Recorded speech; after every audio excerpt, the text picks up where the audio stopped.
Assalamualaikum warahmatullahi wabarakatuh. Di sini kami dari kelompok 1 akan menyampaikan materi seminar yang berjudul Strategi Pemasaran. Di sini ada saya sendiri, Sri Wahyuningsih, dan rekan saya, Windari Dwi Suryani dan Yunari.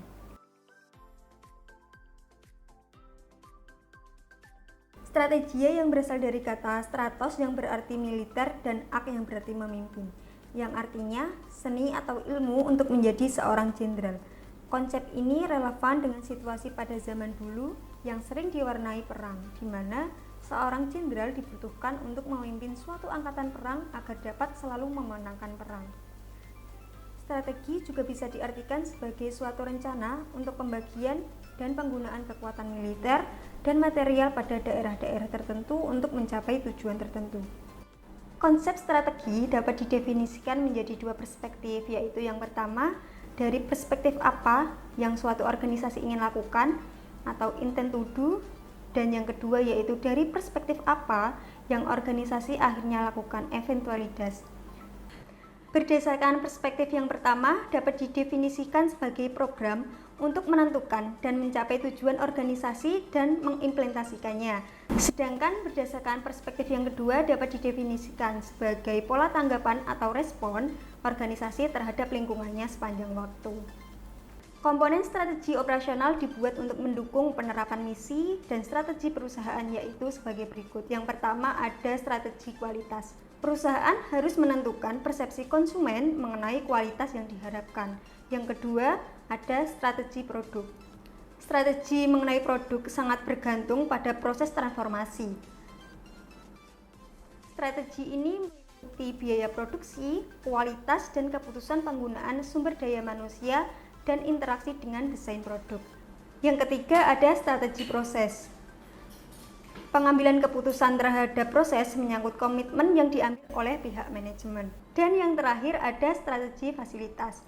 Pengambilan keputusan mengenai fasilitas, baik pada industri manufaktur maupun pada industri jasa, sangat menentukan tingkat keberhasilan perusahaan.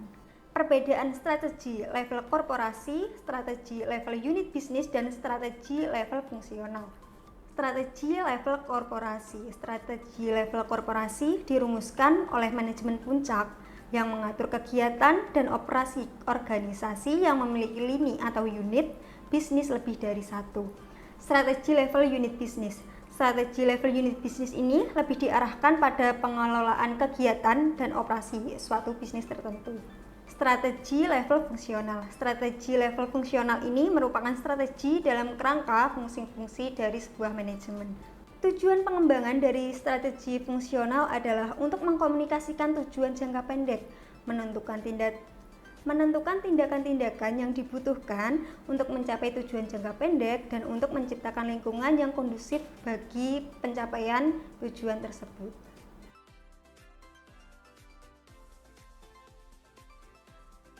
Selanjutnya yaitu konsep strategi pemasaran. Strategi pemasaran merupakan bagian integral dari strategi bisnis yang memberikan arah pada semua fungsi manajemen suatu organisasi. Strategi pemasaran terdiri atas 5 elemen yang saling berkaitan. Kelima elemen tersebut adalah sebagai berikut. Yang pertama adalah pemilihan pasar, yaitu memilih pasar yang akan dilayani. Keputusan ini didasarkan pada faktor-faktor sebagai berikut. Yang pertama yaitu persepsi terhadap fungsi produk dan pengelompokan teknologi yang dapat diproteksi dan didominasi. Yang kedua, keterbatasan sumber daya internal yang mendorong perlunya pemusatan atau fokus yang lebih sempit. Yang ketiga, pengalaman kumulatif yang didasarkan pada trial and error di dalam menanggapi peluang tantangan. Yang keempat, kemampuan khusus yang berasal dari akses terhadap sumber daya yang langka atau pasar yang terproteksi. Elemen yang kedua yaitu perencanaan produk, meliputi produk spesifik yang akan dijual, pembentukan lini produk, dan desain penawaran individual pada masing-masing lini. Produk itu sendiri menawarkan manfaat total yang dapat diperoleh pelanggan dengan melakukan pembelian. Untuk elemen yang ketiga yaitu penetapan harga, yaitu menentukan harga yang dapat mencerminkan nilai kuantitatif dari produk kepada pelanggan itu sendiri. Untuk elemen yang keempat yaitu sistem distribusi. di mana saluran perdagangan grosir dan eceran yang dilalui produk hingga mencapai konsumen akhir yang membeli dan yang menggunakannya.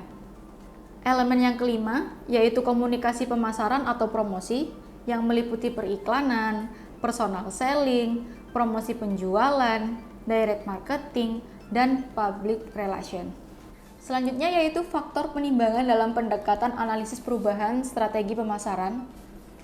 Yang pertama ada faktor lingkungan, yang kedua faktor pasar, yang ketiga faktor persaingan, yang keempat analisis persaingan internal, yang kelima perilaku komunikasi, dan yang keenam ada analisis ekonomi, yang terakhir ada perencanaan jangka panjang.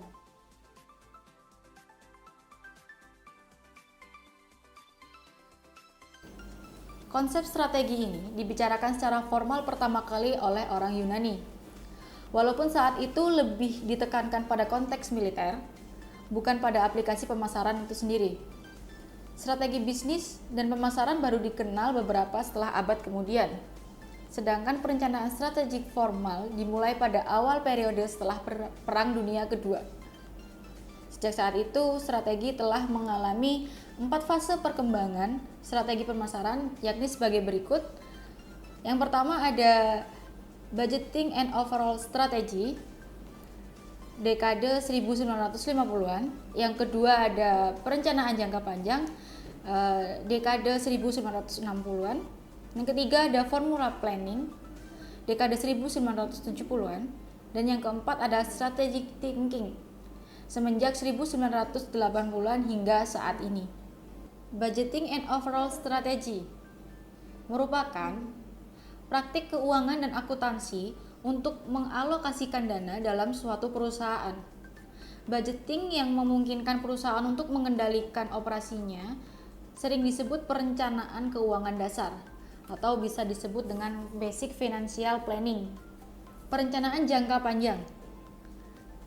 Beralihnya fokus pada budgeting kepada perencanaan jangka panjang didorong oleh 4 faktor utama, yaitu yang pertama ada konsekuensi budgeting jangka panjang. Keputusan penganggaran tahunan memiliki konsekuensi atau dampak lebih dari 1 tahun. Misalnya, jika perusahaan mendanai proyek pengembangan pada produk baru, seringkali hasilnya baru dapat direalisasikan beberapa tahun kemudian. Yang kedua yaitu minat terhadap tujuan dan sasaran. Minat untuk menciptakan strategi perusahaan yang terintegrasi difokuskan pada penetapan tujuan dan sasaran perusahaan sebagai objektif. Perusahaan menetapkan tujuan dan berusaha untuk mencapainya, sehingga budgeting yang sederhana didorong untuk merespon maksud perusahaan secara keseluruhan. Yang ketiga yaitu kecenderungan terbentuknya konglomerasi. Konglomerasi muncul pada tahun 1960-an sehingga menyulitkan pengalokasian dana-dana perusahaan. Yang keempat yaitu alokasi sumber daya. Sebagai akibat dari konglomerasi, muncul ketidakjelasan bisnis mana yang perlu mendapatkan dana besar dan mana yang memperoleh lebih kecil dananya. Atau dengan kata lain, nama yang akan menjadi prioritas utama perusahaan. Dalam perencanaan jangka panjang memiliki 2 karakteristik utama, yaitu yang pertama tujuan dan sasaran, yang kedua peramalan jangka panjang. Selanjutnya formula planning. Formula planning merupakan skema konseptual yang konsisten dan mudah dipahami untuk mengalokasikan sumber daya dalam organisasi yang terdiversifikasi. Formula planning sendiri mengalami kemunduran, di mana muncul banyak kritik terhadap pendekatan yang digunakan, dan kritik-kritik tersebut didasarkan pada 3 aspek sebagai berikut. Kritik yang pertama adalah formula planning lebih bersifat teoretis dan cenderung tidak praktis. Nah, yang kedua, formula planning ini bersifat ritual. Selanjutnya yang ketiga, permasalahan dalam peramalan yang semakin banyak. Strategi thinking. Strategi thinking ini dimulai dari 1980 hingga saat ini, di mana perlu diketahui bahwa strategi thinking mulai berkembang pada tahun 1980 dan dikemukakan pertama kali oleh Porter. Strategi thinking merupakan suatu alternatif bagi setiap orang yang beranggapan bahwa strategi planning yang sudah usang. Strategi thinking mencakup beberapa tren baru dalam strategi pemasaran. Yang pertama yaitu peralihan dari peramalan menjadi keunggulan bersaing.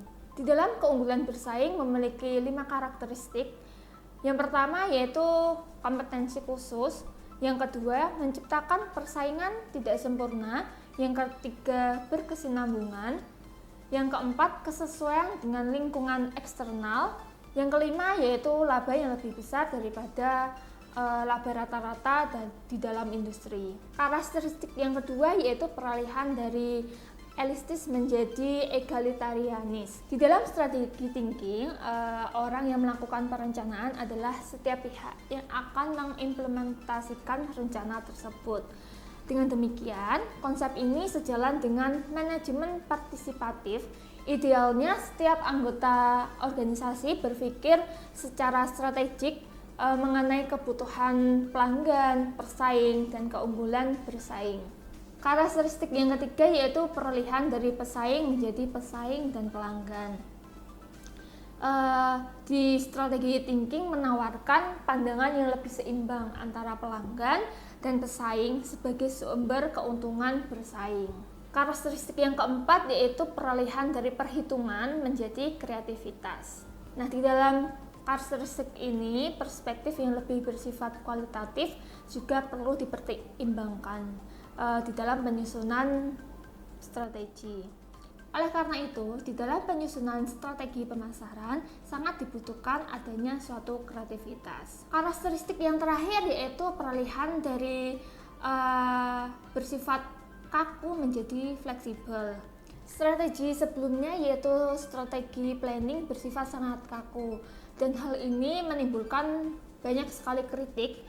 Oleh karena itu, strategi thinking yang bersifat fleksibel ini menggabungkan pandangan dan tindakan sehingga menyeimbangkan pengendalian dan learning serta mengelola stabilitas dan suatu perubahan.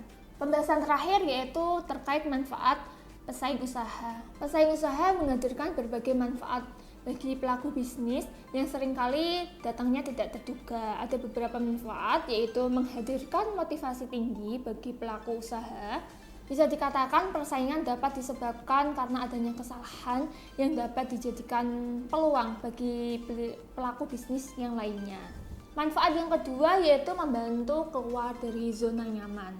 Pesaing usaha menciptakan zona yang penuh dengan tantangan. Untuk itu, pelaku usaha harus mau keluar dari zona nyaman selama yang mereka bentuk sehingga bisa bersaing dengan pesaing-pesaing lainnya. Manfaat yang ketiga yaitu membantu meningkatkan kinerja bisnis. Selain dapat memberikan motivasi yang tinggi serta membantu pesaing usaha ini keluar dari zona nyaman, adanya pesaing usaha secara otomatis dapat juga membantu meningkatkan kinerja kita di dalam suatu bisnis. Manfaat yang terakhir yaitu menciptakan konsumen yang loyal. Mendapatkan konsumen yang loyal merupakan suatu hal yang patut dipertahankan. Dengan menghadapi persaingan usaha yang ada, maka pelaku bisnis akan terdorong untuk memperbaiki kualitas produk, jasa yang mereka tawarkan, sehingga hal ini juga akan meningkatkan pelayanan bagi konsumen dan tentu juga akan meningkatkan loyalitas dari konsumen. Sekian penyampaian dari kelompok kami terkait seminar materi strategi pemasaran. Kurang lebihnya kami mohon maaf. Wassalamualaikum warahmatullahi wabarakatuh.